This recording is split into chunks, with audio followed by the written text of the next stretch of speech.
Friends అందరికీ నమస్కారం అండి. ఇప్పుడే అందిన వార్త ఆర్బీఐ కీలక నిర్ణయం, ఇకపై ప్రతిదీ కూడా ట్రాక్ అంటూ లేటెస్ట్ అప్డేట్ అయితే వచ్చిందండి. ఆ వివరాలు అనేది వీడియోలో తెలుసుకుందాం. వీడియోని పూర్తిగా చూడండి, స్కిప్ చేయకుండా. అప్పుడే కంప్లీట్ ఇన్ఫర్మేషన్ అయితే మీకు అర్థమవుతుంది. అలాగే ఇంకా ఎవరైనా సరే మన ఛానల్ సబ్స్క్రైబ్ చేసుకోకపోతే వెంటనే మన ఛానల్ సబ్స్క్రైబ్ చేసుకోండి.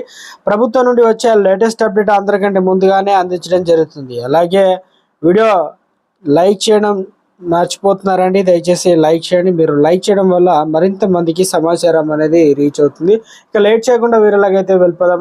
ఆర్బీఐ సంచలన నిర్ణయం, నగదు చెల్లింపు సేవల్లో రెండింటినీ కూడా ట్రాక్ చేయడానికి reserve bank of India RBI దేశీయ నగదును బదిలీ ఫ్రేమ్ వర్క్ అయితే కఠినతరం చేసింది. బుధవారం జారీ చేసిన సర్క్యులర్లో నగదు చెల్లింపుల సేవ విషయంలో చెల్లింపులు చేసే బ్యాంకు లబ్ధిదారుడి పేరు, చిరునామా రికార్డును పొందుతుందని ఆర్బీఐ తెలిపింది. అయితే నగదును చెల్లింపు సేవ విషయంలో రెమిటెన్స్, బ్యాంకు లేదా బిజినెస్ కరస్పాండెంట్, ధృవీకరించబడినటువంటి సెల్ ఫోన్ నంబరు, స్వీయ ధృవీకరించబడినటువంటి అధికారికంగా చెల్లుబాటు అయ్యేటువంటి పత్రం ఓవిడి ఆధారంగా పంపిన ఏదైతే నమోదు చేస్తారు అని సర్క్యులర్ జారీ చేసింది. పంపిన వారు చేసిన ప్రతి లావాదేవీలు కూడా తప్పనిసరిగా అదనపు ప్రయాణీకరణ కారకంగా ఏఎఫ్ఏ ద్వారా ధృవీకరించబడి, రెమిటెన్స్ బ్యాంకులు వాటి వ్యాపార కరస్పాండెంట్ ఆదాయ పన్ను చట్టం కింద 1961 నిబంధనల నగదు డిపాజిట్లకు సంబంధించి ఎప్పటికప్పుడు సవరించిన విధంగా రూపొందించిన నియమాలు, నిబంధనలకు లోబడి ఉండాలి అని సర్క్యులర్ అయితే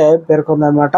ఐఎంపిఎస్ ఎన్ఈఎఫ్టి ట్రాన్సాక్షన్ మెసేజ్లో భాగంగా రెమిటర్ బ్యాంకు తప్పనిసరిగా రెమిటర్ వివరాలు చేర్చాలని పేర్కొందన్నమాట. నగదు ఆధారిత చెల్లింపులు నిధులు బదిలీని గుర్తించడానికి లావాదేవీల సందేశంలో తప్పనిసరిగా ఐడెంటిఫైయర్ ఉండాలి. కార్డు టు కార్డు బదిలీ పైన మార్గదర్శకాలు డిఎంటి ఫ్రేమ్వర్క్ పరిధి నుండి దూరంగా ఉంచబడ్డాయి. అటువంటి సాధనాల కోసం ఇచ్చినటువంటి మార్గదర్శకాల ప్రకారం నిర్వహించబడుతుందని ఆర్బీఐ తెలిపిందనమాట.